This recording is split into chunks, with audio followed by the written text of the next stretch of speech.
Hello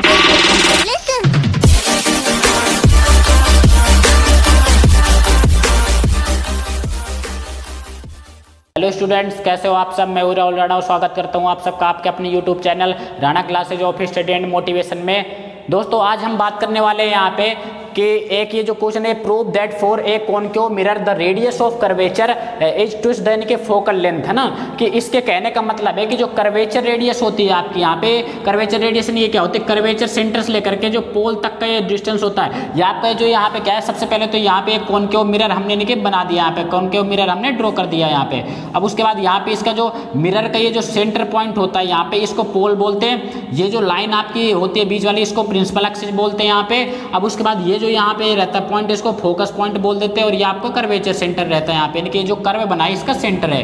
अब यहाँ पे सबसे पहले लाइट की रे यहाँ पे आएगी, इसके यहाँ पे प्रिंसिपल एक्सिस के पैरेलल आती है। और पैरेलल आने के बाद यहाँ पे एक तरह से स्ट्राइक करने के बाद कहाँ से होकर जाती है, फोकस से होकर के जाती है यहाँ पे। तो जो लाइट की रे आकर के यहाँ पे इस पे पड़ती है, एक तरह से स्ट्राइक करते हैं, उसको तो इंसिडेंट रे बोलते हैं। और उसके बाद पढ़ने के बाद जो इनके कहते हैं कि यहाँ से जिसका रिफ्लेक्शन होता है उसको हम रिफ्लेक्टेड रे बोल देते हैं। तो ये तो हो गई इसमें यहाँ पे डायग्राम की बात। अब बात आती है यहाँ पे इस पे जो ये फोकस पॉइंट रहता है और इससे पोल तक का जो डिस्टेंस होता है, सारे डिस्टेंस क्या होते हैं इसमें मिरर में पोल से ही मेजर किए जाते हैं। तो फोकल ये जो आपका मेन फोकस होता है और जो ये आपका पोल होता है, इनके बीच का जो डिस्टेंस होता है उसे फोकल लेंथ बोलते हैं आपका। ये फोकल लेंथ हो गई। और कर्वेचर सेंटर से लेकर के जो पोल तक का डिस्टेंस होता है उसे हम कर्वेचर रेडियस बोलते हैं। तो हमें इस क्वेश्चन में क्या प्रूव करना है कि आपके जो कर्वेचर रेडियस होती है, यानी यहाँ से लेकर के यहाँ तक का जो डिस्टेंस होता है वो इस फोकल लेंथ का डबल होता है। ये करना है यहाँ पे कौनकेव यानी कि मिरर के लिए। तो इसके बारे में हम बात करने वाले हैं। तो सबसे पहले यहाँ पे नहीं कहते कि अकॉर्डिंग टू, नहीं कहते कि फिगर हम ले लेते हैं यहाँ पे, अकॉर्डिंग टू फिगर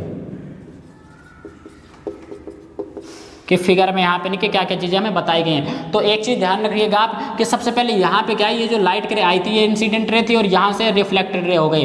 अब ये बीच में से जो ये लाइन जा रही है इसको बोलते हैं हम नॉर्मल की लाइन होती है आपकी, नॉर्मल होती है। तो नॉर्मल क्या काम करता है, एक तरह से इस एंगल का इंसिडेंट रे जो आती है आपकी और रिफ्लेक्टेड रे, ये जो एक एंगल इनके बीच में बन रहा है इसको बाइसेक्ट करती है यहाँ पे। तो आपको पता है मैथ के अकॉर्डिंग इनके कहते हैं कि फिजिक्स चलती है। तो इसमें क्या होता है, बाइसेक्टर क्या काम करता है कि ये जो एंगल होता है इसको दो पार्ट में डिवाइड कर देता है, मतलब ये इस वाले पार्ट में भी और इसमें भी। तो मतलब जितना एंगल ये होगा इस उतना ही ये होगा। अब इंसिडेंट रे जो होती है वो नॉर्मल के साथ जो एंगल बनाते हैं उसे एंगल ऑफ क्या है, एक तरह से इंसिडेंस बोलते हैं। और उसके बाद यहाँ पे नॉर्मल के साथ जो रिफ्लेक्टेड रे एंगल बनाते हैं उसे एंगल ऑफ रिफ्लेक्शन बोलते हैं। तो आपका जो यहाँ पे क्या कहते हैं कि इंसिडेंस एंगल होता है और इंसिडेंट एंगल, और जो रिफ्लेक्शन क्या कहते हैं एंगल होता है यहाँ पे रिफ्लेक्टेड एंगल होता है, वो दोनों इक्वल होते हैं। यानी आई इक्वल टू यहाँ पे क्या होता है, आर होता है। तो इससे क्या पता चल गया, अकॉर्डिंग टू फिगर हमें पता है कि आई इक्वल टू क्या होता है, आर होता है। यानी कि आपका आर पी सी जो होगा यहाँ पे एक तरह से एंगल आर पी सी है वो किसकी इक्वल हो जाएगा आपके यहाँ पे, एक तरह से सी पी एफ की इक्वल हो जाएगा। ये आ गया आपके यहाँ पे सी पी एफ की इक्वल आ गया यहाँ पे। अब उसके बाद आप एक चीज़ ध्यान से यहाँ देख सकते हो कि जैसे दो लाइन है, अब ये वाली जो लाइन है वो आपके किसके पैरेलल है, इसके पैरेलल है यहाँ पे। तो अगर दो लाइनें पैरेलल होती हैं, मैं आपको बताता हूँ, दो लाइनें अगर पैरेलल हैं और एक लाइन अगर उनको इनके कहते हैं कि ज्वाइन कर रही है, तो एक एंगल जो इधर बनता है, एक एंगल इनके कहते हैं कि जो इधर की तरफ इनके बन जाता है यहाँ पे। तो ये क्या होते हैं, इक्वल होते हैं। और ये कौन से एंगल होते हैं, अल्टरनेट एंगल होते हैं। आपके मैथ में होते हैं कि अगर दो लाइनें एक दूसरे के पैरेलल है तो एक एंगल जो इधर बनते हैं एक एंगल इधर बनता है, इक्वल होते हैं अल्टरनेट की कंडीशन से। तो ये वाला जो एंगल है, यानी कि एक ये जो लाइन यहाँ पे जा रही है, तो एक तो एंगल इसकी इक्वल इधर की साइड बन रहा है, एक एंगल इधर की तरफ बन रहा है। तो ये क्या हो जाएंगे, अल्टरनेट एंगल हो जाएंगे। कि जो आपके यहाँ पे इनके एक तरह से आर पी सी है वो किसकी इक्वल हो जाएगा यहाँ पे, यानी कहते हैं कि पी सी एफ की इक्वल हो जाएगा यहाँ पे, पी सी एफ की इक्वल हो जाएगा। तो अब इसके बाद आप यहाँ पे देख सकते हो, एक चीज़ ध्यान रखिएगा, अगर इनके ट्रायंगल के अगर दो एंगल इक्वल होते हैं, अब इस समय इनकी क्या पता चल गया, ये वाला जो एंगल है वो इसकी इक्वल है और ये वाला एंगल जो है वो इसकी इक्वल हो गया।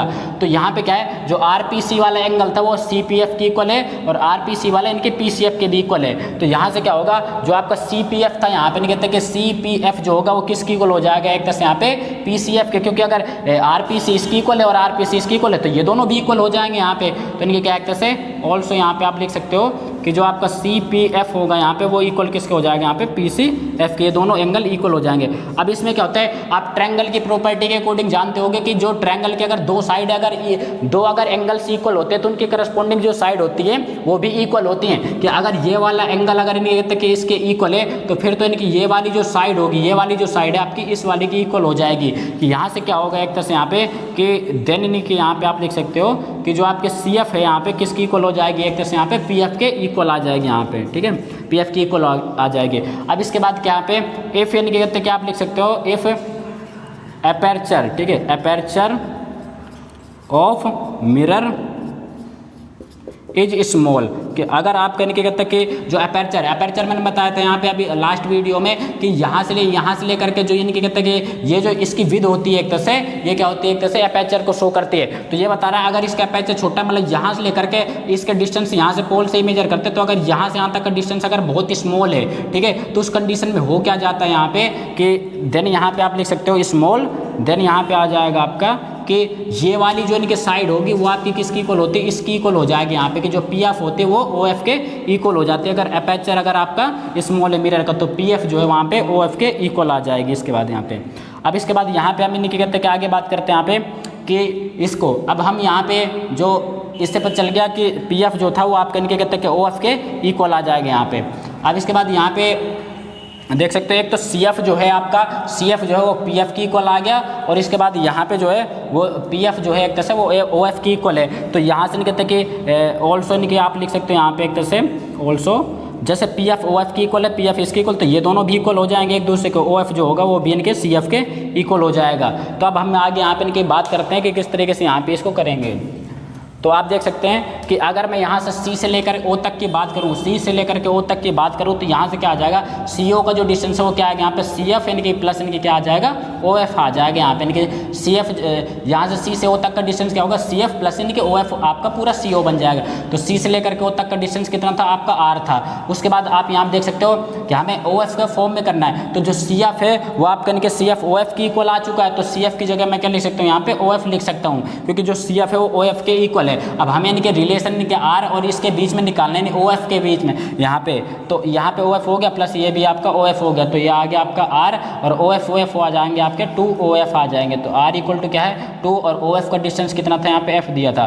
तो आप देख सकते हैं यहाँ पे जो चीज़ हमें नहीं कहते कि प्रूफ करनी थी वो चीज़ अब यहाँ पे प्रूफ हो चुकी है। यहाँ पे कि हमें प्रूफ करना था कि आर इक्वल टू इनके 2f होता है, वही चीज़ हमने यहाँ पे इनके प्रूफ कर दी है। तो आप इनके कहते हैं कि इस तरीके से इस क्वेश्चन को इनके कर सकते हो। इससे रिलेटिव इनके अगर आपको कोई प्रॉब्लम आती हो तो आप मुझे कमेंट बॉक्स में जा करके इनके बता सकते हो। Thank you.